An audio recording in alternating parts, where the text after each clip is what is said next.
So, dear ladies and gentlemen, I'm Tomi Huhtanen, Executive Director of the Wilfred Martes Center for European Studies. And it's my great pleasure to welcome you to the public policy debate, Western security flank, based on common values. This at the same time, this is a final panel, and this is the first panel. It's a final panel of the transatlantic think tank conference. And I would like to use the opportunity to thank the member foundations and our American friends being here with us last 2-3 days in debating. And it's a first debate, or kind of bridge debate to the EPP Congress. And so much thank you for coming here today.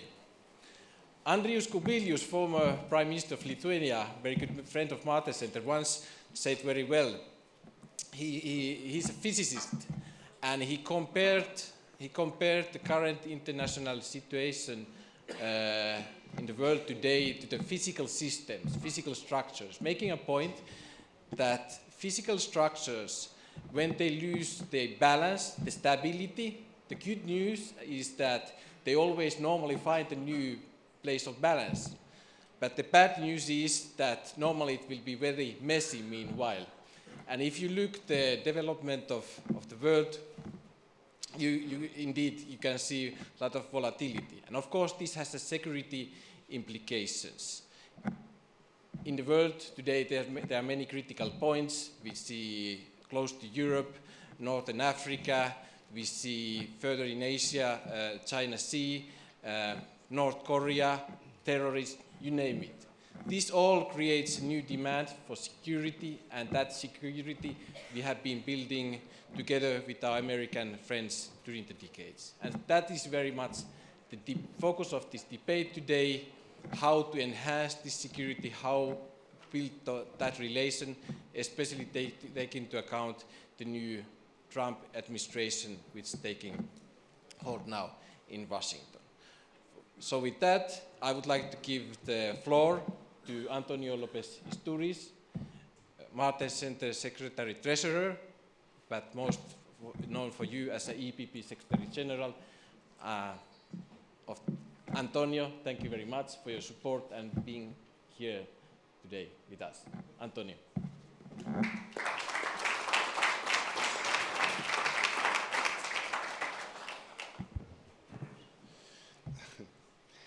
So, good morning.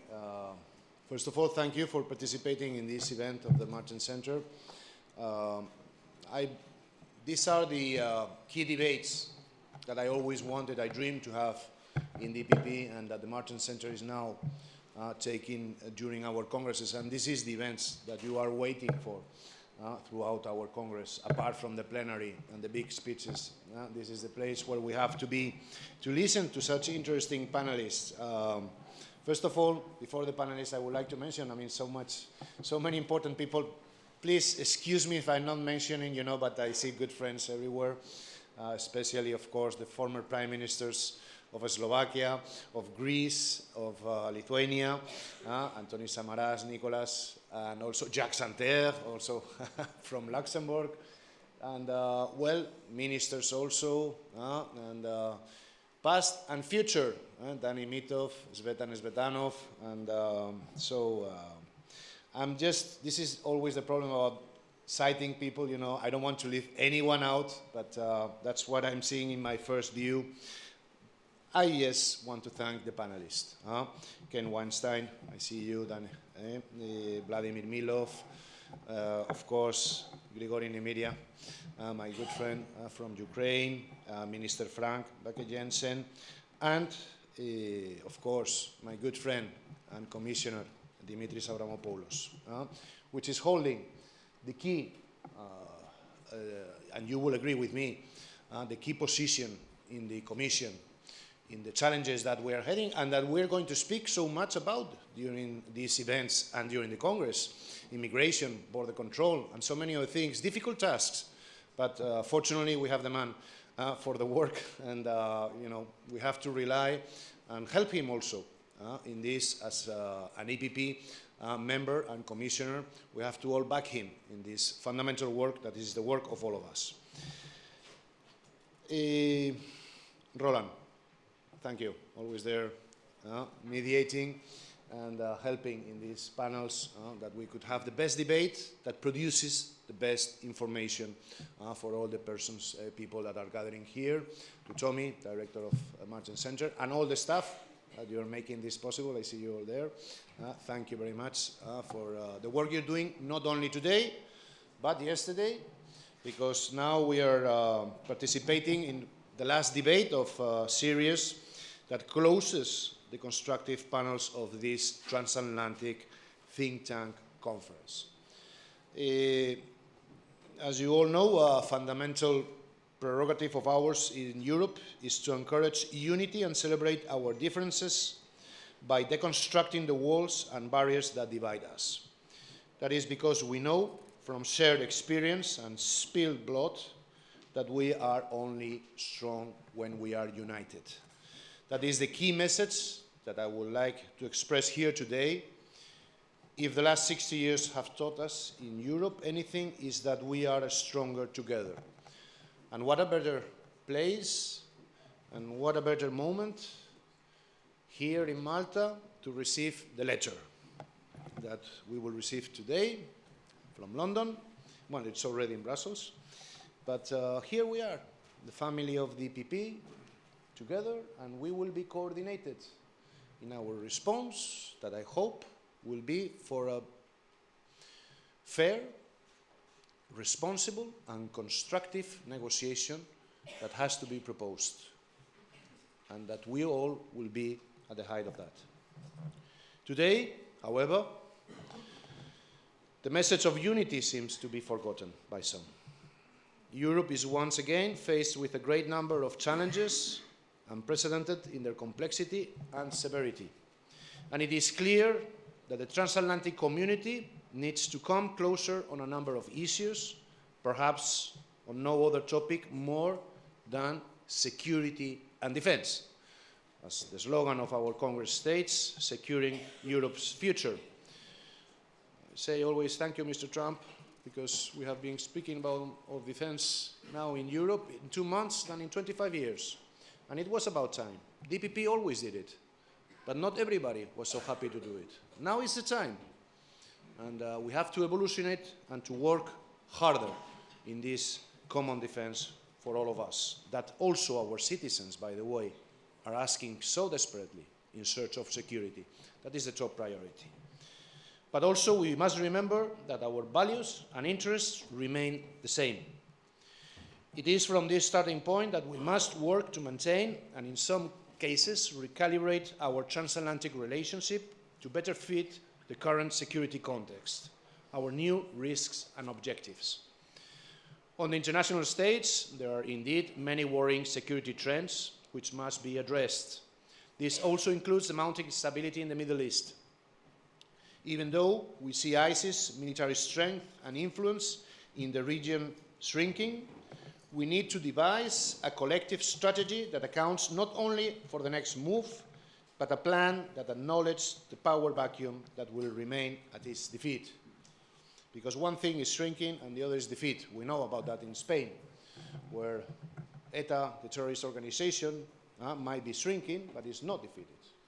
Well, we have to keep vigilant in Spain, in Ireland, and in many other countries that we have suffered that, and we have to talk to that to our colleagues and friends, never to cease our vigilance about the activities of these terrorist groups until they are over, dead, persecuted and imprisoned, and cannot do any longer harm to our people, innocent people that are being killed in our cities, in Brussels, in London, in Madrid, so many others in Europe. To the east, we see a resurgent Russia, engaged in aggressive maneuvers not seen since the Cold War. We are reminded of this after having surpassed the 3rd anniversary of its annexation of Crimea. Now we see Russia not only knocking on our doorstep and jeopardizing the democratic path of our neighboring country, Ukraine, but engaged in new forms of disruption in our very own member states. Disinformation and propaganda campaigns pose a grave threat to our union, as they aim to undermine our Western democracies. We must stand up now together and act to counter this. Time is of the essence to respond to these threats. I fear that we can only overcome such challenges if we act now, before they are exacerbated and cause irreparable damage. I mentioned the transatlantic partnership as fundamental in overcoming these challenges, and you know why, in my case. Not as a slogan, but as a fact of history. We in the EPP have always recognized this, and we are committed to building on this partnership and addressing the fears people on both sides of the Atlantic have expressed. We can and must emerge from this crisis together. And it is on that note that I ask you to please join me in welcoming this next panel that is now starting. That's why I wanted to be also brief, because you are coming here to listen to them, not to me. This is the important message they are going to have from key people and actors and present in all that we have spoken about. And so I recommend you. The debates, your interventions, questions are fundamental for us to start to prepare ourselves for the next campaign in 2019. This is not the starting point, but the contributions here today, and what you will speak also will be for us important to build that program and future campaign strategy for the next European elections. Thank you very much.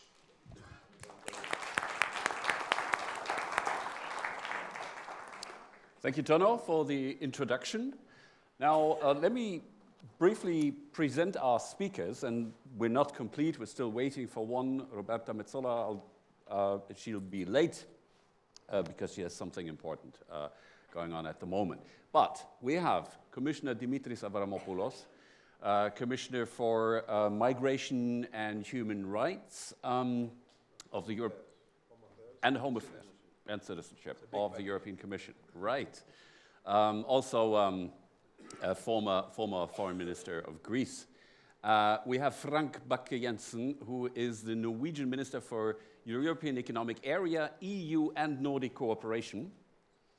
We have here Hrihori Nemiria from Ukraine, who is a member of the Parliament, the Verkhovna Rada, for Batkivshina, the Fatherland Party, and he's the chair of the Human Rights Committee of the Verkhovna Rada. We have Vladimir Milov from Russia. You know, we don't have the habit of putting Russians and Ukrainians on the same panel. Usually, we prefer Ukrainians because, you know, we don't want to confuse the victim and the aggressor. But Vladimir Milov is a hero of democracy in Russia, the founder and chairman of Democratic Choice.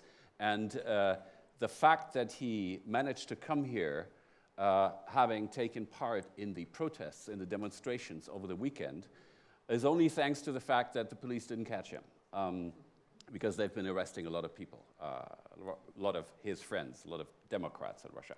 And last but not least, of course, Ken Weinstein, CEO and president of the Hudson Center, the Hudson Institute in Washington, one of the established think tanks specializing in international affairs, global economy, and international security.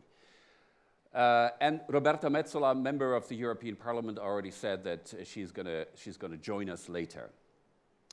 She's from Malta, so particularly important in this place. Now, we have a crucial issue to discuss, and I would just like to dish out a quote.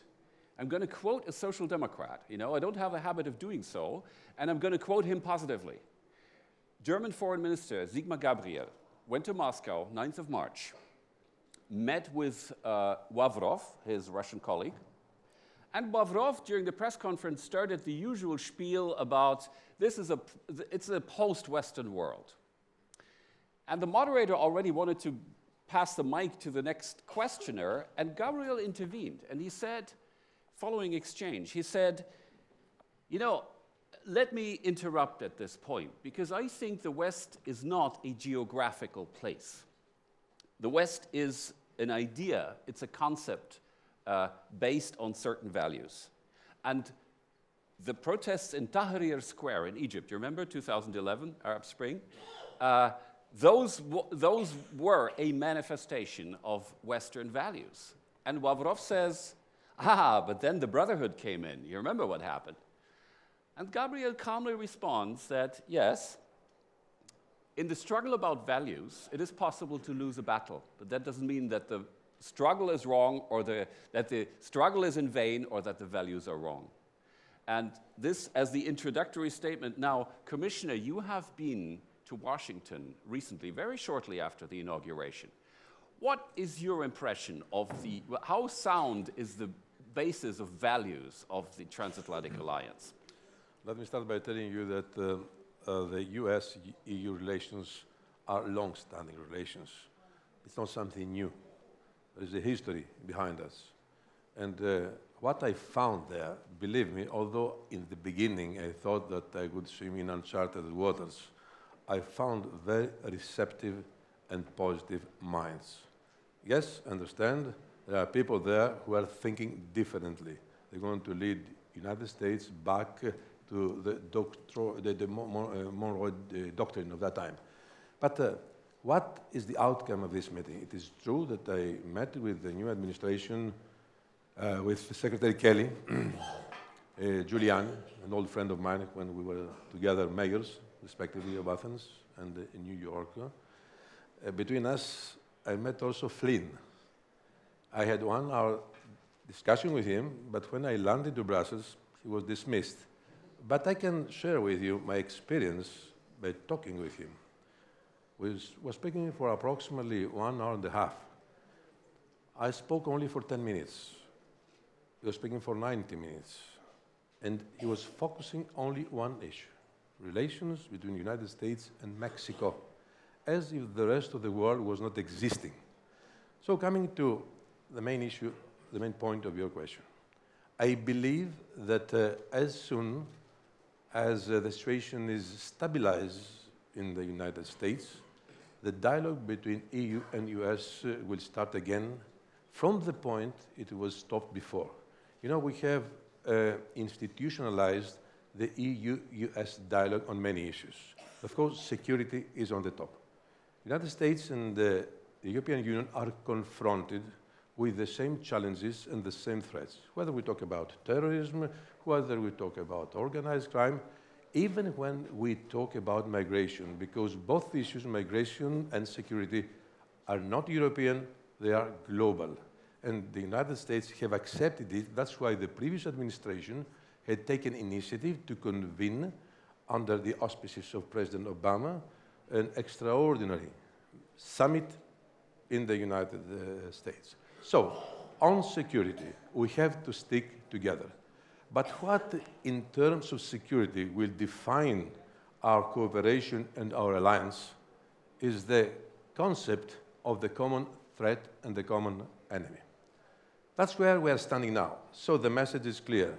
We shall keep working on that together. And in June, here in Malta, we are going to have the very first high-level meeting between the United States and the European Union to give a follow-up to this cooperation. So I'm not afraid of the future of the EU-US relations. On the contrary, I believe that from the moment we have interlocutors, first of all, as I said before, that they're very receptive and very positive, and on the fact that our policy is based on a like-minded, I would say, approach, this will inaugurate a new period in our relations. I said there is a history behind us. US and the European Union are strong allies for the last 60 years.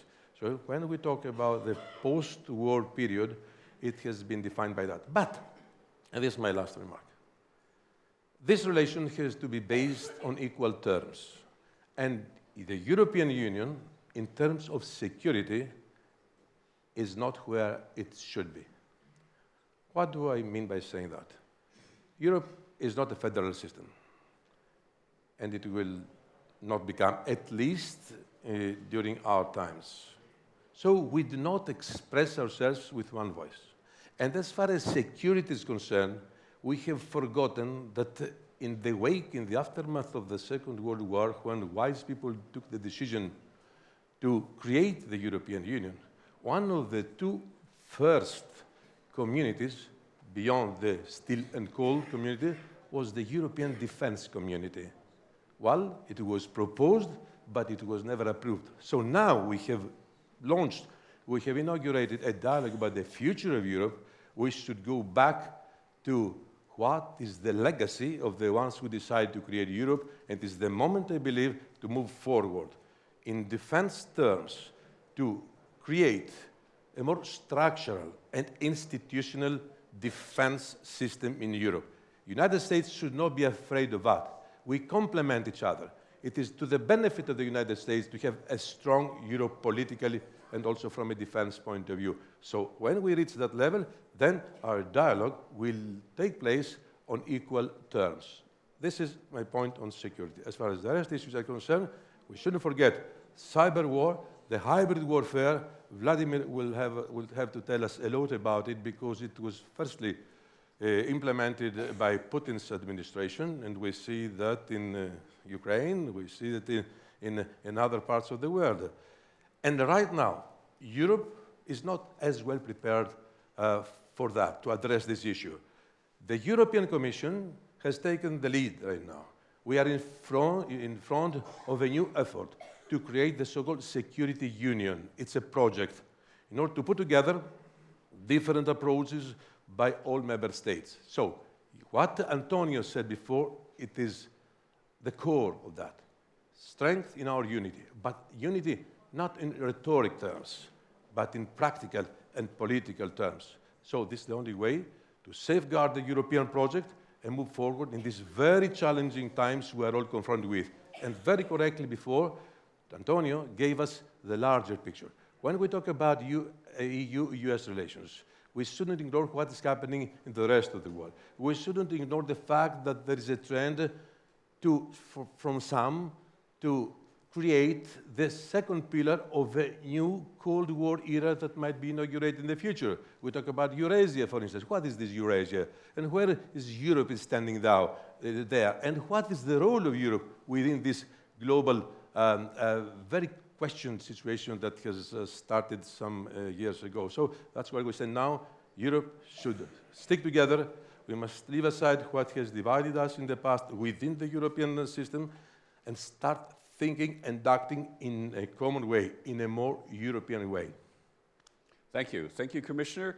I'd now like to turn to Frank Bakker-Jensen and ask him, well, from your perspective, how much is there left of the value base of transatlantic relations? And the Commissioner just mentioned some people still have to be convinced. How are we going to do that in Washington? In Washington, yeah, thank you. Well, the Trump administration has just started its work, and there are a lot of policies to be placed in areas. I think we might acknowledge that the president is not a politician with tens of years of political work behind him. He's a businessman.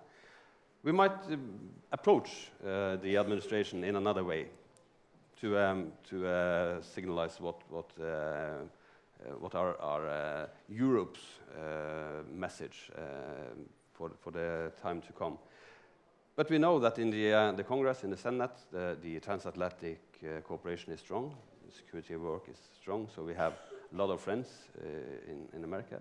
The discussion whether Europe should carry a bigger burden is not new. It's not new with this administration. We heard it from several presidents. So I think the best thing to do is to communicate our common values, communicate our history. We have 70 years with cooperation, building liberal democracies in the West. I agree that the West is an idea more than a geographical area. So there are changes, other way of addressing the politics from the Trump administration. I think we will see that in the future. It'll be easy to communicate. In Iceland, they have a saying that if you're not satisfied with the weather, wait 15 minutes. and in a way that have come useful the last weeks, because they come with one message one day, and then two days after is another. I think we should concentrate on building good relations in Europe, building good models for security work in Europe, and then approach the administration in a slightly other way than we are used to, because earlier we have been speaking to politicians. I don't think that's the case these days. Thank you. Thanks very much. Let me now turn to Hrihori. Ukraine was definitely the country that was existentially worried at the moment the administration changed, or after the election. Are you more comfortable now?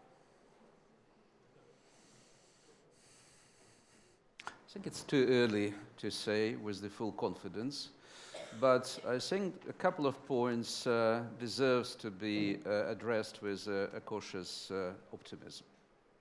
One, the mere premises, and the topic of today's discussion, the nature of the transatlantic relationships and their future, doesn't mean that the transatlantic relationships are broken. There are fears, there are concerns, and there are points like it's too early to say, the benefit of the doubt. There is a good, and for me it is a special pleasure to sit into next my Russian friend, but this time not to use Russian proverb, but the Finnish proverb. One should not fix what is not broken. So first of all, we have to have at least some proofs on the ground that some fundamentals are going to be broken or something wrong is going on. Saying that, it doesn't mean that the wait and see is approach that could be justified. But at this point, I think the realistic conclusion would be we are not at the point where we have a new normal. There is no such thing as a new normal, precisely because there is no new Europe policy of the new US administration, there is no new Russia policy of the new US administration, there is no new Ukraine policy of the new US administration. Then we come to what fuels your, I think was the idea behind your question to me as far as Ukraine is concerned, the existential feelings of Ukraine being a victim of already 3 years long Russia's aggression and illegal annexation of Crimea, their presence in eastern Ukraine, in Donbass. Sometimes we are hearing that time is working for the West. Russia is too weak economically, one should not underestimate this. Militarily, by Putin projecting its strengths as far as Syria and other parts of the world, there is an element of the social unrest that's boiling inside Russia. But that's why don't be too fatalistic. But at the same time, I think it's misleading the analysis of the real points of stress of Putin. He's not strong because he has an army like that, modernized army to some extent, but not comparable to a large extent to what NATO could project. The economy, the same. Some elements happen, but not. Where are the real strengths of Mr. Putin? And my answer, our answer, the real strengths of Mr. Putin is weak and fragmented West. This is what he exploits skillfully, repeatedly, and with pleasure. That's why the challenge for the West, and I agree with Commissioner, the more united the West, and it does not end with just Europe or the European Union, the transatlantic unity is the key. The weaker and the less confident Mr. Putin becomes, the more fragmented West, the more self-confident Putin feels it himself. And here, one observation as far as the new Europe policy, or the elements of the new policy, Europe policy of the Trump administration. Definitely, there are some elements which had to be addressed right now. namely, that there are going to be much less importance attached to Brussels and much more bilateral relationships with the capitals, EU capitals. Partially because this is what considered to be effective counter-policy towards Putin's bilateral, tailor-made relationships with the EU member states and also with the number of the countries, especially in the Balkans, where he could claim some successes. So to counter such efficient bilateral policy of President Putin, the element of thinking that's going on in Washington is we have to be much more efficient, successful in our own tailor-made policies towards European countries. The challenge here, to what extent this emphasizing of bilateralism in dealing with the European countries could be in tune or could create challenges what the EU is doing in its immediate neighborhood or inside the European Union. Here we don't have a clear answer. Then, as far as it comes to Ukraine, there is a trend, and I think want to caution against this negative trend, to consider Ukraine and the situation in Ukraine as primarily a burden, a problem. So the less problem, the less burden, the easier we could breathe. And there is a temptation to find a quick fix for this problem, to get away from this burden. So, and this is wrong signals. It's a wrong signal to Putin. It's a wrong signal to the new US administration. And that's why it is important to reverse this, that Ukraine is not so much a problem, but this is part of the solution. This is an opportunity, if addressed properly, with all the strengths that the European Union has in itself, with the potential that healthy transatlantic community could maintain, that brings Ukraine as a potential to utilize. And the point I want to make in this slide, that continuity does not mean inertia. I want to caution against just be driven by inertia, both as far as the transatlantic relationships are concerned and as far as the perception of the significance of what is happening inside Ukraine. Continuity does not mean inertia. Concretely, what does it mean for Ukraine and the war that we are facing already for 3 years? There is two sides of the medal, domestic one and the external one. As far as the external one, the mainstream thought of Minsk being the only available so far framework, I think reaches its limit. While Minsk was necessary for preventing the worst case scenario, the more it lasts or led by inertia, the more and painfully known it becomes as inadequate for reaching stable, comprehensive, peaceful solution. So they should open the way, and that's why the US administration gives some opportunity to explore what is beyond Minsk as far as the comprehensive peaceful solution is concerned. But the domestic, and I would end at this point, domestic side of the medal is equally important. There are limits of what the West could do.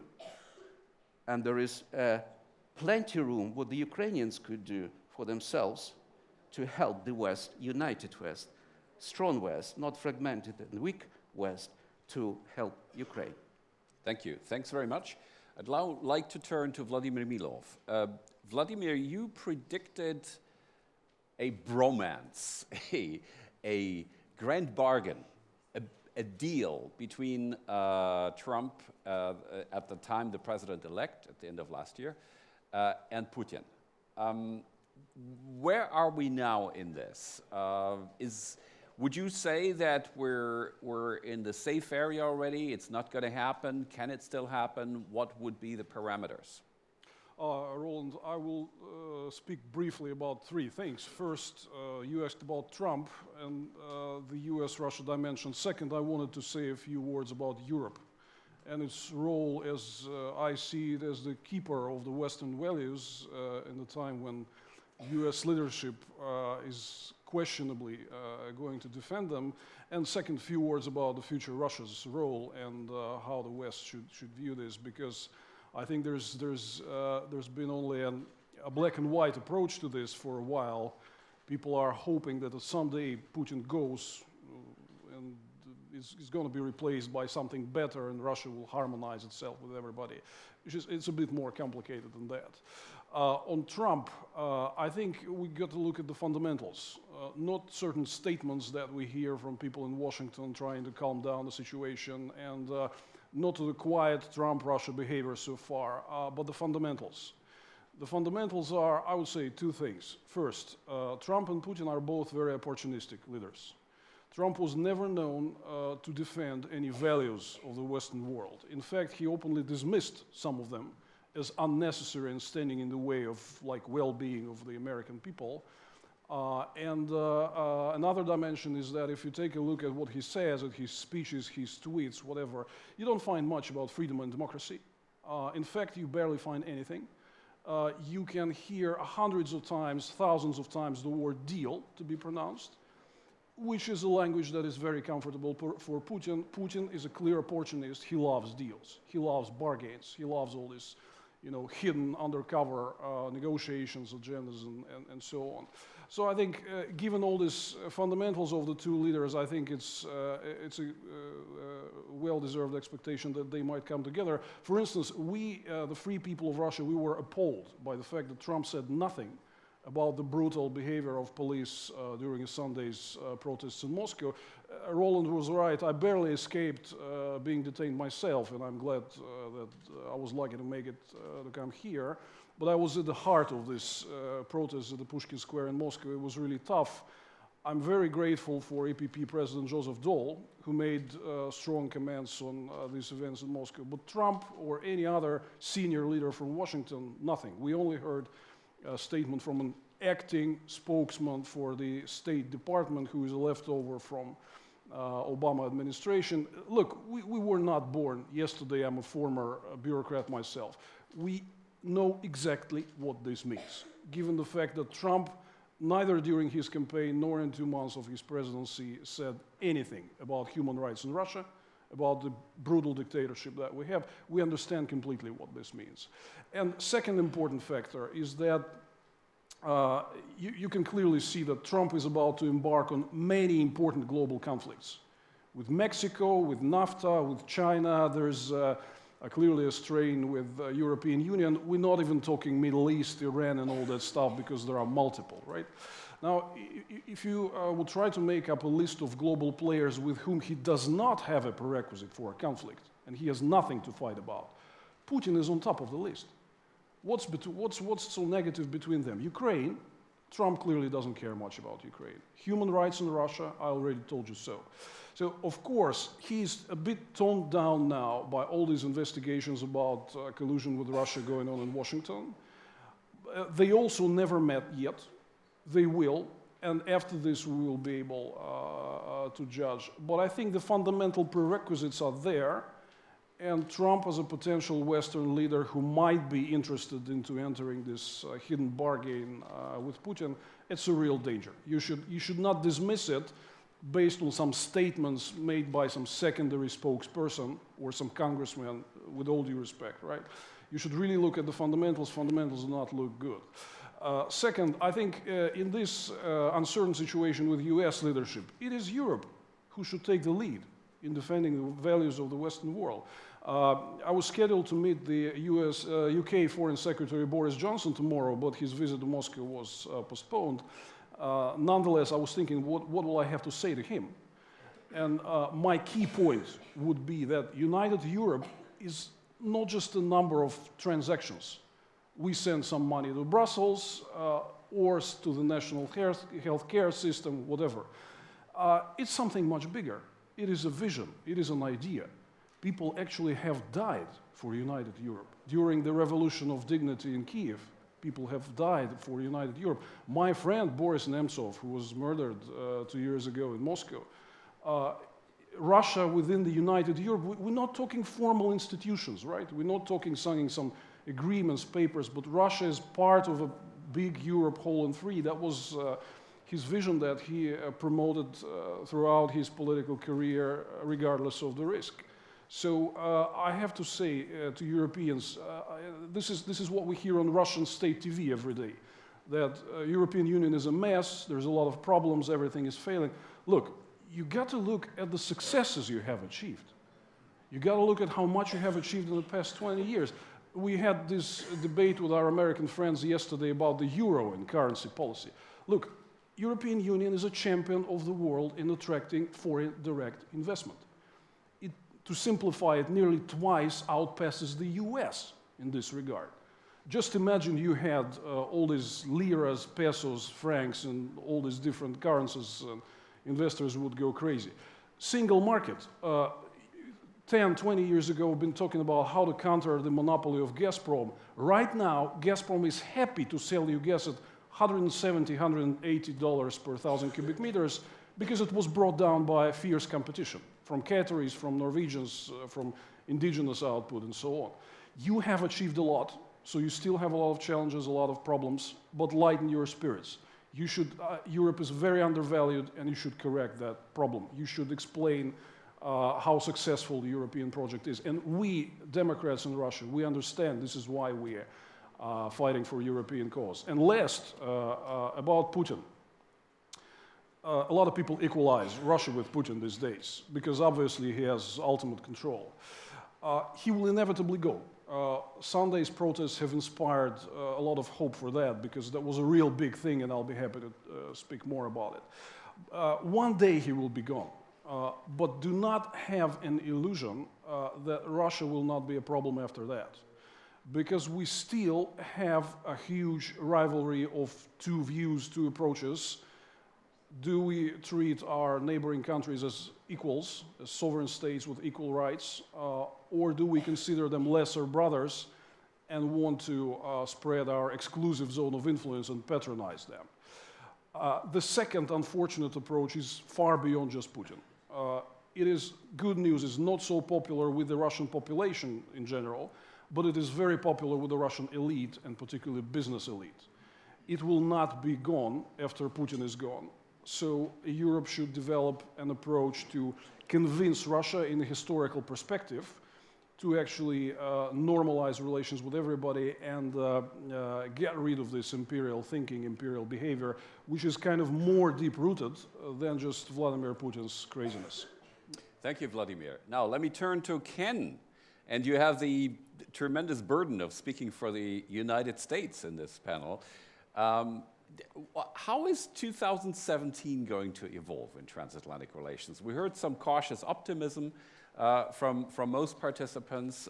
There were some critical voices about the president himself. What is your view of the immediate future, the near future of transatlantic relations? My sense is that I'm with the optimists here, and I have to, with all due respect, disagree with Vladimir, who's an incredible human rights hero and whom I respect deeply. I think there's already been a shift with regard to Russia. We see the administration pushing for Montenegro's accession to NATO. We've seen our UN ambassador denounce Russia firmly at the United Nations, and certainly the fascination that the president had with Vladimir Putin during the course of the campaign. We've seen no evidence of that since he's been president. And I think that goes back to the issues that were raised earlier, that Donald Trump is not a politician. He is a businessman. He is someone who ran for office with, he is sui generis, the first American elected president never having served in elected office before. He's someone who ran on his own instincts, who had very few friends at the outset, who was ridiculed in capitals, frankly, largely in major European capitals, which is unfortunately something that he does remember. And he ran by creating his own foreign policy, which at times, frankly, looks like a mix of rhetoric that we hadn't seen since the Democratic Party of the 1970s, Come Home America. It's time for us to focus, even in stronger language than Barack Obama did, rejecting the Iraq War, and talking about the need to focus at home, and then Make America Great Again, the language of Ronald Reagan. So this very much reflects, I think, the kind of contradiction that, or the tensions, if you will, that occurs between his policy team, tensions that were quite visible to all of us if you compare his inaugural address to his State of the Union address. The inaugural address was nationalist, sovereigntist. The State of the Union address was very much a traditional State of the Union address. It was broader, it was more optimistic, it was more forward-looking. And we see these tensions within his White House between the populist wing, which is Steve Bannon, Peter Navarro, and he's got a continuum in the White House that runs from the populist, sovereigntist, nationalist wing all the way down to through the vice president, who is a conservative internationalist and well-known voice here in Europe, who came to Brussels to praise the EU when he met with Tusk, when he met with Mogherini, and came to praise NATO in very strong language, both at the Munich Security Conference and at NATO headquarters. The National Security Advisor, McMaster, and the rest of the cabinet, which is an extraordinary cabinet of internationalists, the kind of cabinet I think any Republican president would have chosen. So and then all the way to his son-in-law and his daughter, who frankly play a big role. His son-in-law is a registered Democrat, proud of it. So you've got a big continuum there. And the question, I think, for Europeans is to try to figure out how to work to bolster the pro-European voices within the administration to the extent that that's possible, how to seek them out. And the best way to do that, I think, is to deliver. The president, he's a businessman. He wants examples of success. I think he'd be thrilled to quote Tono's opening speech here, that he's got Europe to talk about defense, to talk about meeting the 2% in NATO. That's critical. And I think we've just got to keep that up and to sort of show the president that we can, that the Europeans can work with Americans to meet security needs. The president wants to make America great again, but he wants to do it with a smaller U.S. footprint. He's very cautious about sending troops abroad, as we see in now in Raqqa, where the intervention is going to take a much more serious form, and we clearly need European help. We need help at the national level. Obviously, here, that would be quite critical. There are all sorts of ways that the Europeans can work together with us to help the president see early on that the EU is his ally, that it's here to help. Europeans at the national level can buy defense equipment in partnership with the United States. That's clearly one of the things he cares greatly about, creating jobs. And on the defense side, and on the security side, we really do need to work together to show that the kind of security concerns he has are foremost concerns for the EU. So I think if we do that, if we calm down the criticism and we recognize there'll be statements that come out of Washington that no one's going to like, but you've just got to downplay those comments. And that's what the genius of Shinzo Abe has been. And frankly, it's been the genius also of Xi Jinping. Shinzo Abe early on went directly to Trump Tower November 17th, right after the election, to meet with the president. The president had been incredibly tough on Japan and rhetoric the Japanese had never seen from a leading U.S. presidential candidate or a president-elect. Abe said, it's time to build a personal relationship first. Let's build a relationship of trust. Let me go in. Let me talk about jobs, investment, what we're doing for our security. Let's take this further. And I think that he toned down the criticism. He criticized Donald Trump's policies as a candidate, but he didn't criticize Donald Trump by name. And that's, I think, something that the Europeans, it's a good lesson to take from. And frankly, as well, we've seen how Xi Jinping has now built a good relationship working the phones with the president as well. So I think it's time for folks here at the EU to do the same, do it at the national level as well, reinforce the message through members of Congress, through ties to places where Europe is creating jobs in the United States, which is critical to the president's agenda. And I think if that happens, you will be able to work very carefully with the men and women who become the undersecretaries, assistant secretaries, deputy assistant secretaries, and the people who staff out the National Security Council. And I think that if you come to the table with this understanding, I think that we have every reason to be very optimistic about U.S.-EU and U.S.-European relations in 2017. Thanks, Ken. Now, welcome to Roberta Metsola, the member of the European Parliament from Malta. Before we turn to you, I'd just like to ask one follow-up question to Ken, and maybe you can refer to that later on. You know, there is an inherent paradox here. we talk about stronger together and we mean transatlantic relations, but we also mean the European Union vis-a-vis the United States. And when you advise the Europeans to do the same thing that Shinzo Abe has done, i.e. playing golf, basically, you know, to put it simply, and meeting with a family and all this,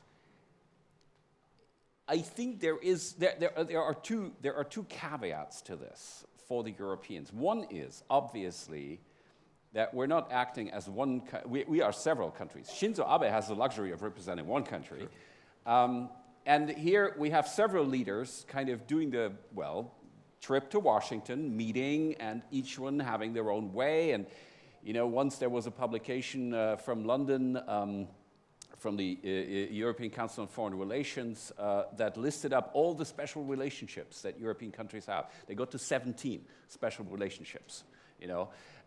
So that's one difference to Japan. And how do we deal with this kind of diversity unity factor vis-a-vis the US?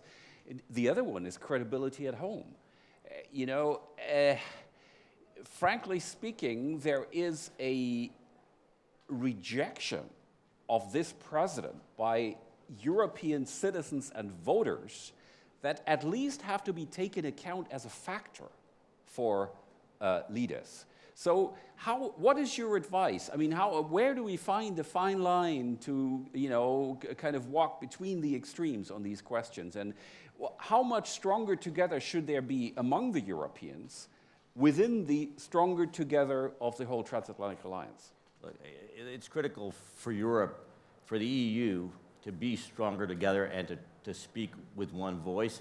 And as far as is possible, when national leaders come to Washington, they ought to make a major focus making the case for the EU in a constructive manner. The president does not want to be lectured about the past.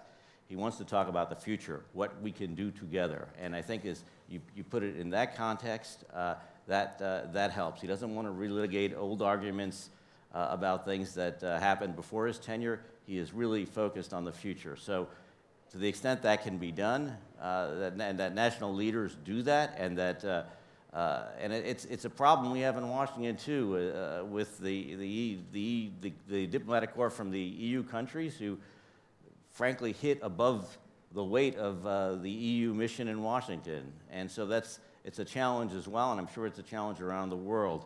On the second issue about negotiating the unpopularity of the Trump administration in Washington, I think that there are some governments that will have greater freedom to make this case because they're not in elections, say, this September or otherwise, and those governments ought to be the ones to take the lead there to the extent that that is possible, understanding that investing early is going to be really critical to reducing tensions over the long term. And look, the president on Japan has completely changed the tune from the campaign when we had that the North Korean missile attack when the president and Prime Minister Abe returned from 27 holes of golf and having dinner during their big bromance in Mar-a-Lago. The president let Shinzo Abe make a statement about the North Korean threat, and the president got up and he said, "We stand 100% behind our great ally Japan," and which was a historic moment in U.S.-Japan relations, where we were basically saying, you, the Japanese, are calling the shots here. We're standing with you. So it's possible to bring him along. You've just got to, but he's got to be worked with, and so it's absolutely a challenge for all the reasons you outlined. Thank you, Roberta. Now about these 3 points: speaking with one voice, focusing on the future, and considering a differentiation when it comes to the credibility at home. What would be your take on Europe's way to make Europe relevant again in Washington? I wouldn't exactly say that Europe is not relevant today in Washington. You just referred to the mission of the EU in Washington. I visit there a lot, and I understand what you say when you say that you have individual member states and their ambassadors who punch above the weight of the togetherness of the European Union. But ultimately, what we need, and this is what we get from the United States when we go to Washington, we meet with members of the House, is that they need to have better interlocutors on the Brussels side. And by that I mean that when we come there in groups of us, where we explain what we do, in which committees we work, what we believe the European Union should be doing more, sometimes our message is not consistent. Coming from different member states, you will meet me from Malta, I will not have the same message of somebody who comes from Greece or somebody who comes from Italy. But if somebody really wants to engage with the European Union more, then that should be seen as the beauty of what the European Union is. Now, whether that means that on trade matters, we will have to explain that after you negotiate a trade agreement for years, then after that, you will not only get the EU at Brussels level, which will tell you that it's all right and we will sign, but that you will have to ratify it in each and every individual member state. And when you have even something as simple as mutual legal assistance, I specialize in security, when you have something like mutual legal assistance, or even something of exchanging of passenger name records, that you'll have a situation where it is easier for a member state to have a bilateral agreement with the United States than it is for the European Union as a whole to have a proper unified agreement with the United States. So the question we get is when we go to Washington is, who exactly are you? Who do you represent? And are you here as a national of your country? Or are you here as a representative of the European Union? So I realize that there is a lot that we need to do from a communications perspective. I realize that we need to do a lot in terms of how the EU communicates what we do within the corridors of the power in the United States. But I've just come from a very interesting panel where Van Rompuy, and I will take the liberty to quote him, said that in the past, and I hope I'm not too provocative here, but in the past we had a situation where Kissinger asked, who shall I call from the European Union?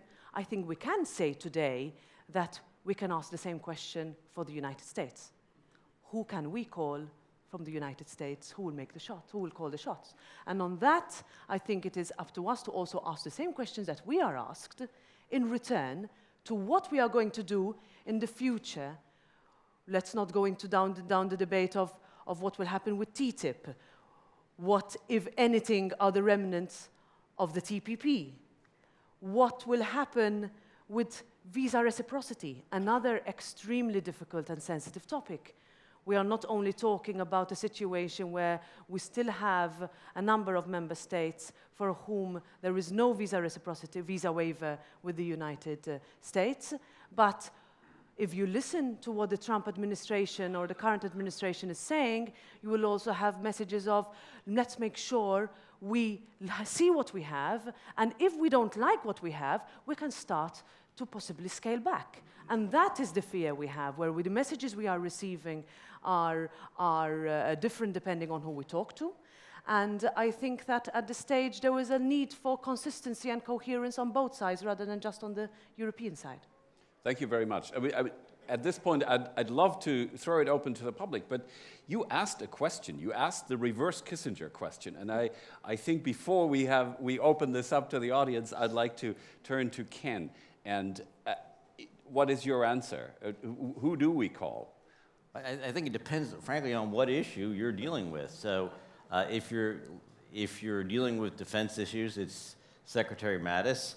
If you're dealing with Homeland Security, it's Secretary Kelly. If you're dealing with trade,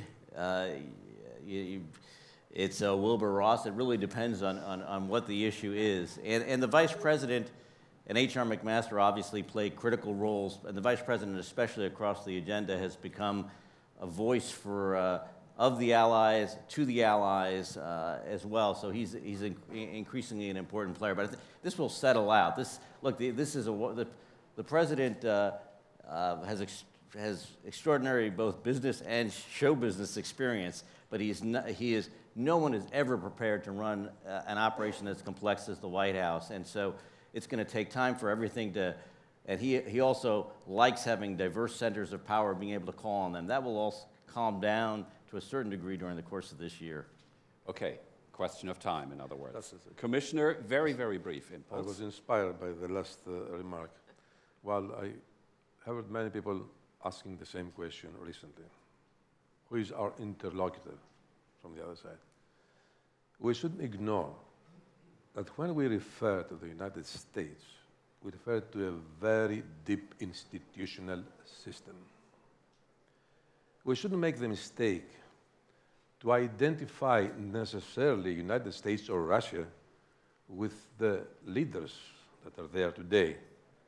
I believe that very soon, if it hasn't happened already, Mr. Trump will go closer to where he will feel safer, to the establishment. So we have an interlocutor. And whenever I listen to this question, Roberta, by many people, I can tell you, it is as if we Europeans, we want to evade the reality. We have our institutions. Our institutions are very, very weak because of the fact that the European Union is fragmented at all levels, whether we have to address our relations with the United States, security issues, defense issues, or even migration. I can tell you that I have been living very difficult moments, and we have shared some of them together in the European Parliament, where you have been very supportive to our efforts to consolidate the European policy. We are far away from that. So the problem is where the question will be asked to our American friends, who is your interlocutor in Europe?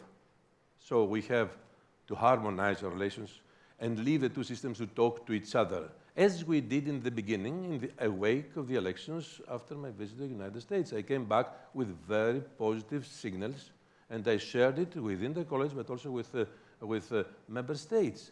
So the problem right now, and this debate is of great importance because it comes at a moment that Europe is at a very existential moment. One of the greatest leaders of Europe is here, Mr. Saleh. If he could say some words of how Europe was during his days, at that time, Europe had more unity, Mr. President. It's not the case today, and President Juncker is doing a lot right now to convince everybody to start thinking and acting in the same way. I come back from Poland and Hungary. I can share you some of my experiences there. I have found very reasonable interlocutors within Europe, but also some people who want to revert Europe to its dark past of its history. And this is our problem right now.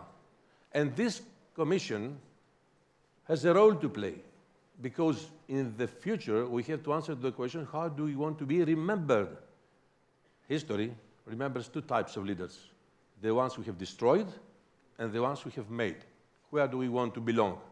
And we must not leave this great project, unique in mankind's history, to vanish, because some people have started forgetting. This is the problem. How did we start, and where are we standing now? And in the meantime, a lot of things have changed in the world. So coming back to your last point, you have said, and the thing you said also, and it has been said repeatedly, that Mr. Trump is a businessman. And I say, yes, that's why he will prove himself very pragmatic very soon. This is the difference between businessmen and politicians. The problem is when politicians are becoming businessmen. Thank you. Thank you very much. Excellent point of departure for questions and answers and comments, of course. We have now 23 minutes time before the final remarks of President Zorinda, because we extend by a few minutes the whole panel. So I have Daniel Mitov as the first. Do we have a microphone for him? Please, all of you, we are one political family, but not everyone knows everyone, so introduce yourselves a little bit. And I have Michael and, Mr. Kubilius. Roland, thank you very much. Daniel Mitov, former Foreign Minister of Bulgaria. Very quick comments. I really enjoyed the debates. I have to say it's one of the greatest debates that I've witnessed lately on the topic. And I will pick up from the Commissioner's words and from the Honourable Member of Parliament in Ukraine's words. when it comes to the strength of Mr. Putin, the divided and weak West. And it is related to what Commissioner Avramopoulos said, when politicians become businessmen. The West is divided because Mr. Putin, for years, very systematically, has managed to corrupt part of the European and the Western elites, throwing money at, through certain projects, some energy related, some related to other issues. We have, and let's say it openly, we have a problem in our own countries which we need to fix, especially when it comes to anti-corruption mechanisms, and especially when it comes to investigating and making sure that we calibrate very well how do we deal with autocratic regimes which use freedom and market vehicle in order to create special relationships with certain parts of the Western world and the leadership. And the other thing, when it comes to President Trump being a businessman, that's perfectly all right. But let's not forget something else. The welfare and the wealth of the Western countries is based on and derives from the values which we have embodied in our institutions. That's the source of the wealth. It's impossible to accumulate wealth without rule of law. It's impossible to accumulate wealth in the same way without respect of basic human rights. It's impossible to accumulate wealth without checks and balances between the institutions. So values, and just dismissing the values and saying, well, we'll make deals from now on, and that's going to be the fundament of our relationship, and values are not important, is extremely wrong. Values needs to be defended in order to be able to make the deals we want to make. Thank you. Thanks, Daniel. Next is Michael Elmer in the back. Thank you. Michael Elmer, CDC. In putting a question to the Commissioner, I would first like to say how much I agree with our Russian speaker about the importance of vision. It's been said centuries ago, Isaiah, where there is no vision, the people perish. And though imperfect, the EU has vision, as does the EPP, which is one reason I'm proud to be a member of it. But the question I would like to put to the Commissioner is, he referred to the EDC. If you think of the whole European process, the project as a plant, some things grew on to fruition. The EDC, the defense component, was a stalk that was broken in the 50s. It wasn't completely cut off, but it was certainly snapped. It may now be showing shoots. If that is to happen, what would the Commissioner say about the dangers of unnecessary and undesirable competition with NATO, and how the achievement could best be worked to the mutual benefit of both organizations? And what would his views be on European neutrals like the Republic of Ireland, and how their views would be accommodated in such a renewed EDC? Is it okay if we collect a few more, or would you answer? Well, I will be very short, don't worry, don't worry.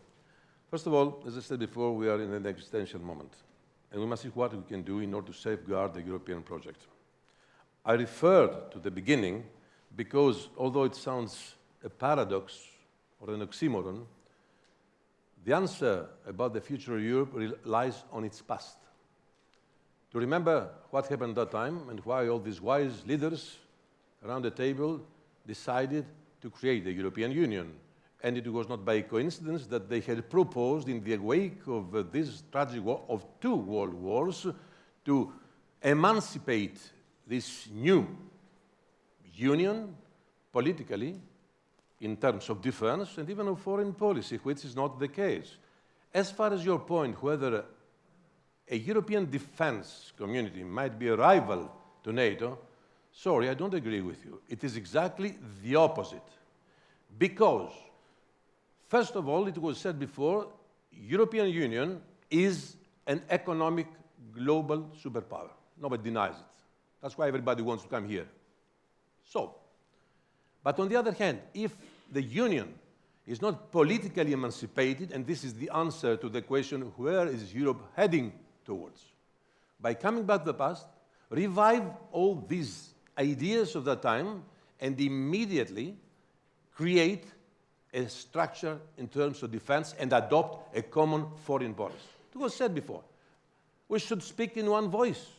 Ken said it. That's what also the Americans want from us, in order to have relations on equal terms. So, defense, foreign policy, economic strength, all together is what they would make Europe a real global stakeholder. We complement each other. Why? Because the American democracy, I don't use the term United States, American democracy, and the European democracy are based on the same values and principles.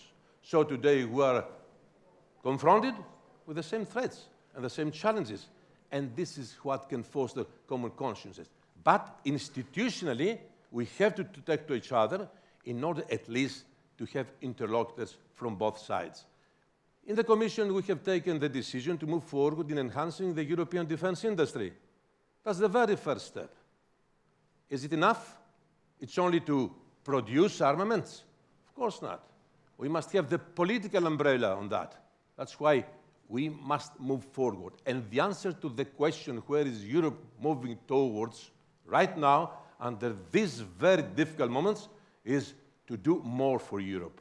And I personally, this is my personal point of view, on the well-known white paper presented some days ago by President Juncker. We must also have our personal point of view on that. I believe immediately we must move forward in adopting common policies in the field of defense, of foreign policy, of economy, of social issues, and of security, all along with migration. The rest can be within the responsibilities of member states, because we're far away from becoming a federal system. We're not like United States, Canada, or Australia. We have behind us history, traditions, national identity. We cannot ignore that. And this is the answer to the ones who are undermining Europe, because I come to your point, because the real threat of Europe is the rising of populism and nationalism. And let me make a definition here, because the situation is a bit confusing. What's the difference between nationalism and patriotism? In patriotism, you love your country, which is your duty. In nationalism, you hate the country of the other. And you see what's happening right now in the Balkans. Balkans are risking to get re-Balkanized. And we all remember what happened just 1 century ago there. So the problem is bigger. In order to enhance and consolidate Europe, we have to adopt genuinely European answers to that. So what I said is a proposal, and this does not constitute a problem for the United States. And I believe me, when the moment comes, you will see that the very first ones to salute such an event will be the United States. And NATO has a role to play. The only problem from NATO right now is that it is not in a position to be defined in terms of a common enemy, because it is an alliance. And alliance from the ancient times in Tao is determined by who is against you. Otherwise, it's not an alliance. It is friendship, a cooperation, whatever it can be. So I'm not afraid of that. On the contrary, I would fight for that. Thank you very much. I have a rising number of people who want to react to this. We all have to be very, very brief now. There's Ken, there is Rihori, and then I have further questions from the floor. You too? Yeah. Okay. I will be very brief. No, look, I think that people in Washington now are beginning to realize that there's a fundamental problem at the heart of NATO, and that's Turkey's presence. That Turkey can nullify Article 5 if it wants because of its ties with Russia and its ties to radical Islam. This is a real challenge, and it's, I think, one of the reasons why over time that there'll be greater wish to have a European defense capacity, particularly post-Brexit. And so I think it's important because God knows what direction NATO will go in the future, depending on what Erdogan wants to do. And it's a real challenge. Okay, Rihori? Question vis-à-vis United States. And so far, the only Ukrainian politician with whom President Trump met was Yulia Tymoshenko. the former prime minister and leader of the Batkivshina party. The meeting was very short, within the framework of the national prayer breakfast, and as it was private, so they would not disclose the other things, but the things that has already been disclosed, and I think it is important to this audience to know this. What President Trump said to Ms. Tymoshenko, I want you to know we will not abandon Ukraine. I think that in itself deserves a response, quoting Ronald Reagan in the arms control era, trust but verify. And the area of verification here, I think the most important, both here in Europe and in the United States, the area of sanctions. I think this is a testing ground, whether the unity is maintained by deeds or it's just rhetorical exercise for the sake of the exercise. I think this is the nearest future to watch, to what extent the transatlantic unity, the unity inside European Union, and the policy of the new administration has to be judged on. Trust but verify. Frank, very briefly. Because the idea of the union is, European Union is trade and security at the same table. And I think that's also the way to get the attention to the American president. Trade and security is at the same table. And I think to look forward, Brexit will also gives Europe the opportunity to cooperate tighter, to work better on security. And that's whether we look west or we look east, that's the model to communicate European values, to communicate why we're cooperating. Thank you, Minister. We continue in the list of questions with Andrius Kubilius. Well, thanks a lot, Ronald. And well, my name is Andrius Kubilius. I'm former Prime Minister of Lithuania. I was quoted by Tommy like a former physicist, but I will try to be very brief. And I would, first of all, I would stress what Vladimir Milov said. Exactly my feelings, that we are ourselves, Europeans, we are undervaluating what does it mean Europe, what does it mean European Union. Well, I'm going through from one seminar to another seminar, and all the time we are discussing in Europe what should we do with new US administration. It's very important, it's very, very, very interesting, I'm quite optimistic, but I wonder if in Washington, D.C., they are discussing so much about EU as we are discussing about US administration, which means that we are perceiving still ourselves like a much weaker partner, despite the fact that from economical point of view, we are equal. And so my question would be, Roland, to you, really, geopolitical brains of not only of Martin Center, but, but much broader. So my question is very simple. Do we Europeans want to be perceived as a major player globally, or do we want to be perceived as a weaker partner in all the global things? What? Yeah. All right, the gentleman right here. Thank you. My name is Georgi Baramidze. I'm Vice Prime Minister of Georgia on European issues. Starting with the point that the Commissioner said about the pragmatism. And it's good that we have a businessman in the office, but now he's elected in the office of the person who is the most powerful politician. Now he himself put in this position to be a politician. And we wish, as he was a successful businessman, he become a successful politician and make America great again. And we also want to see European Union great. And this is our desire. But talking about pragmatism, that's the main point. What is the pragmatic for the United States and what is the pragmatic for European Union? We are coming from the states like Georgia, Ukraine, Russia, and other Eastern European countries. We worried, where is the line, where is the real red line when we can talk about principles and values? Or pragmatism means to abandon these principles and values. Here I'm talking about, to be short, about NATO, about further enlargement of NATO and European Union. Where we are we destined to be swallowed by Russia, or are we destined to be helped to continue our path toward European and Euro-Atlantic community of free and democratic nations? Thank you. Thank you. Time for one more.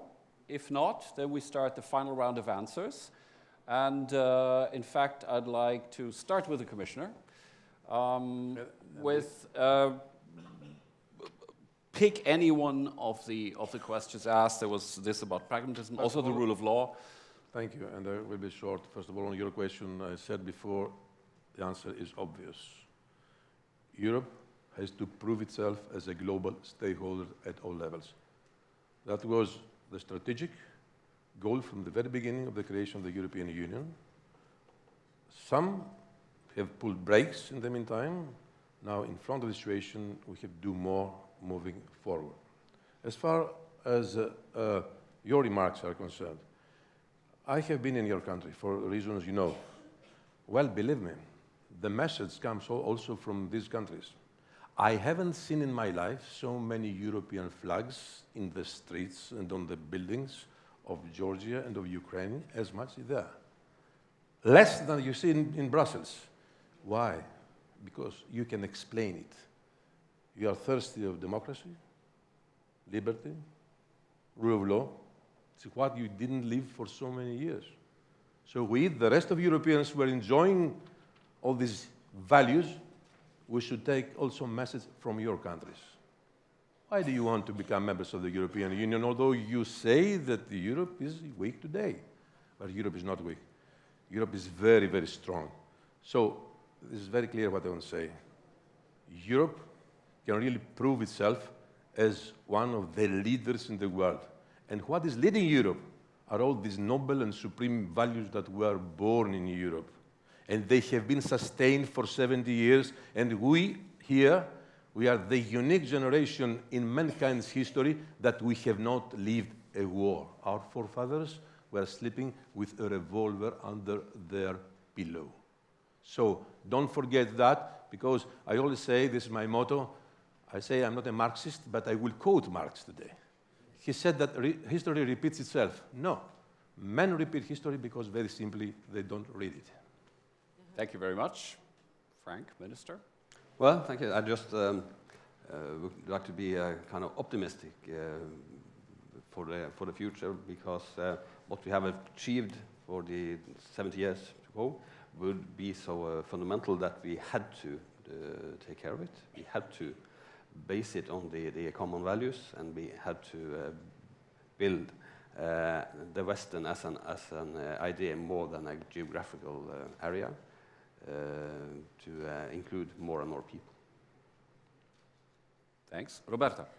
Let me take the advantage of being one of the hosts of the Congress and being from Malta. When I grew up, and I'm of course part of the generation that grew up in a safe country, but also a country that had to fight a very violent socialism in the 70s and 80s here. And for us growing up, the way forward was joining the European Union. There was no question about it.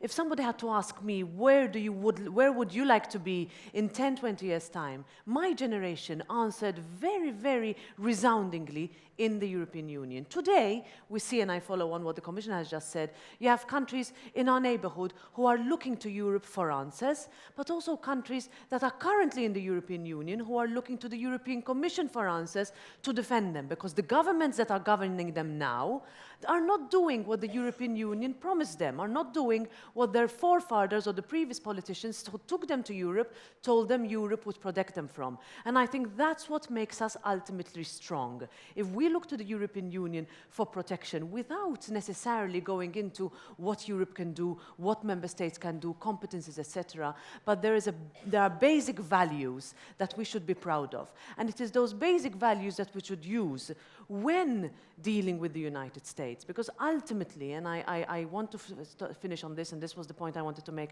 when I came here, in any discussion that we have as to where our relationship with the US is going forward.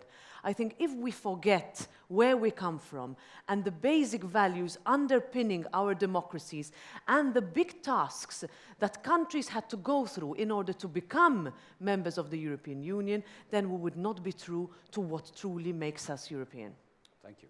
Now, the remaining three, each one has 1 minute. Yeah, it's obvious, based on our conversation, that the transatlantic relationships are going through a severe stress test. And the new normal has yet to emerge. That's why it's so important to make sure that the policy input from here, from Europe, on the US administration would be policies towards Europe made early on in a language and with the facts understandable because of the particular political culture of the new administration and the new president, and the solidarity in this message box should be not an empty word. Thank you. I would only repeat, in this uncertainty of the Trump situation, step in and make yourself a champion of defending the values of freedom and values of free markets across the globe. And please do not underappreciate what you have already achieved. You will not be able to successfully move forward if you continue hearing all. Your image is very much behind yourselves. And you have achieved a lot. I already said about that. You got to be able to respect yourself for it. Thank you. Ken, last word. Boy, look, I think it's incredibly moving to go to the Maidan and see the EU flags. There's no doubt people who gave up their lives in hopes that they would join the European Union, and that's absolutely critical. But I think looking forward at the relationship, we're going to enter a new moment. The Brexit negotiations are obviously opening. We're all waiting for this letter that's arriving shortly. The big question, I think, for the U.S. going forward is going to be the relationship with the EU, the trilateral U.S.-UK-EU relationship. The relationship with the EU will change. We're not going to have our British voice inside the European Union, and the kinship between the United States and the United Kingdom is obviously a historical fact. And the question is going to be, what direction does the EU go in without the UK? And managing that relationship is going to be a critical responsibility for all three partners, and let's just all of us hope and pray that we can do it, because that's going to be the basis that the three of us together can work to promote our ideas, our principles, and to promote freedom in the near, abroad, and beyond. Can we? Absolutely. Well, Yes.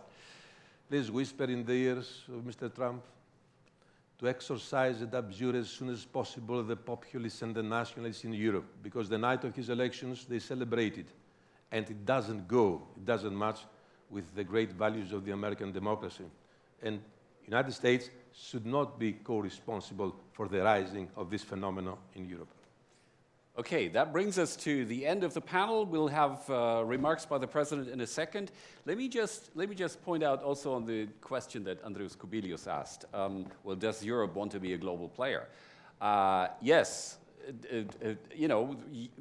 Yesterday I used in our transatlantic seminar the pattern of the jokes, questions to Radio Yerevan. There was a famous cycle of jokes in the Soviet Union. In principle, yes, but, and the but is that we have to constantly remind us of the common value base, taking into consideration the differences that there are within Europe, within American society, but also between Europe and the United States. Second, I think a very important challenge that was brought up was the question of representation, the Kissinger question. We now have two. The fact that the US has one doesn't mean that we have gotten rid of ours. It's still there, and the challenge is definitely there.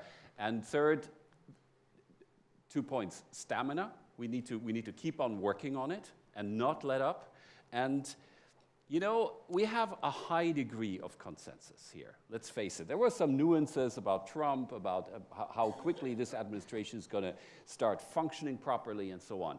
But by and large, we're all on the same page as far as values are concerned, as far as the West is concerned.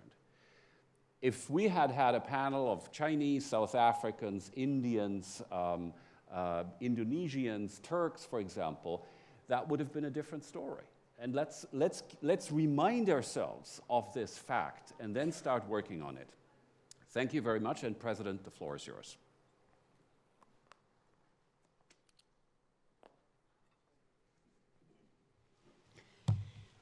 Thank you very much, Roland. Dear friends, dear Commissioner, dear our American friends in the helm with Ken Weinstein, the President of the Hudson Institute, ladies and gentlemen, dear friends. At the beginning, I would like to thank, first of all, to all members of our panel for fantastic insights and very, very valuable interventions. But I'd like to thank also our great moderator, Roland Freudenstein, for doing so brilliant job traditionally, as usual. I would say thank you, Roland. And now I'd like to launch my concluding remarks with the emphasis on something which I consider to be the most substantial, with the emphasis on values. Security provides the basis for our existence, no doubt about that. But without values, our existence would be rather empty. Therefore, to preserve our Western values, we need to know what we stand for, where we stand, and who our allies are. Since the Second World War, the US and the EU have always been in a close relationship. Over the decades, the type of this relationship has changed, but the motives that brings us together are still as strong as at that time. Only a few days ago, the EU commemorated its 60th anniversary. We should be proud of the European project because it brought to Europe peace and unprecedented prosperity. I would like to say that this project is a success story. Thanks to the EU, we became freer, richer, and safer than even before in our history. Well, during these days, we discuss many challenges we face on both sides of the Atlantic. In the US, we have, as has already been mentioned, the new administration. This new administration has repeatedly declared that we Europeans have to contribute much more to our own security, to our own defense, which is understandable. We must do it, we want to do it. I fully agree with the description or with the vision which has been described by the Commissioner. This idea is fantastic, slowly but surely to build common European defense union. We have to shoulder great responsibility, regardless of whether the President of the US is Mr. Trump or Madam Hillary Clinton or anybody else. On the other side, the same new US administration, especially at the beginning, started to push for a few questionable foreign policy priorities that are essential from the perspective of Europe. As a special attitude towards Russia, thanks God, it has been corrected, as Ken described a while ago. On the other side, there is still an emphasis on isolationism and protectionism, which is a bit disturbing, especially when an increasingly ambitious, I don't want to say that aggressive, China is paradoxically calling for openness, global trade, and international cooperation. And by the way, I do not believe that it is possible to build new walls high enough to prevent the influence and the results of momentous technological advances. This is just impossible. But the EU is dealing also with a long list of challenges and crises, starting with Brexit. Who would have said a year ago that we will deal with such an issue in Malta in these days and in months to come?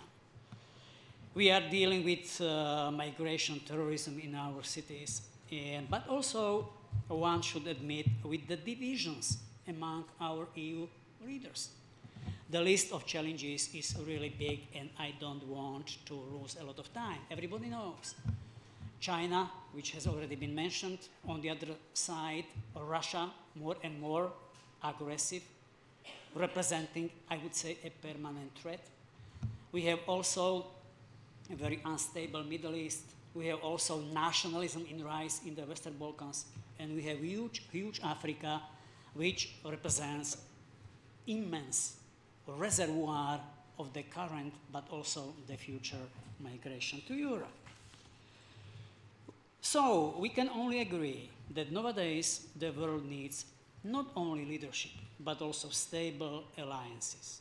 As President Roosevelt said, very brief quotation, competition has been shown to be useful up to a certain point and no further, but cooperation, which is the thing we must strive for today, begins where competition leaves off. In some fields, for example, when it comes to the economy, each side has to solve its own structural problems. But in addressing security challenges, a durable, strong transatlantic alliance is key, is substantial. I believe that the US has been, is, and remains the core partner of the European Union. Despite recent differences, questions, question marks, our shared interests and values remain the same. Our strength is that we can openly and honestly debate our different approaches and views as you have been doing a while ago. Thanks to this, we have always been able to find common ground to act together against an aggressor who attacks our values. I am confident that it will also be so now and in the future. The transatlantic alliance is a long-term relationship between two, allow me to say, nations or communities, closely linked through history, and one that does not break when the weather changes, as here in Malta just this morning. It is a bond based on strong common values. Our relationship is so special because it rests on principles such as dignity, solidarity, freedom, and responsibility. Now it is time to be brave and to come together to build a security structure that protects our citizens and our values, to build an equal partnership with the United States. I expect our political family to take the lead in this matter and to send out a clear message to the world. The West is united and strong, and we will defend it and rise to the occasion.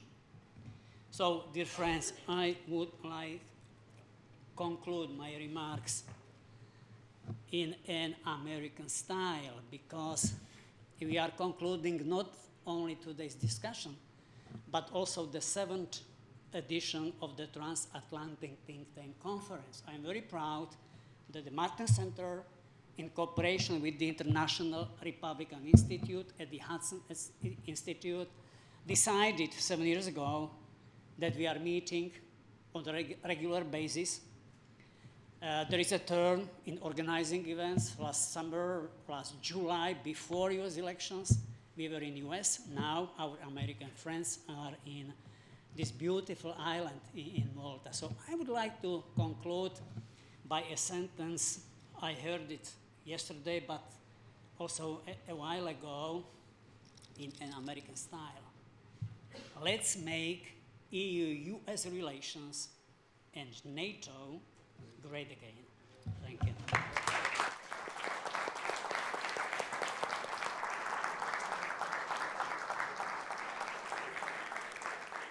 Okay, thank you. Thanks.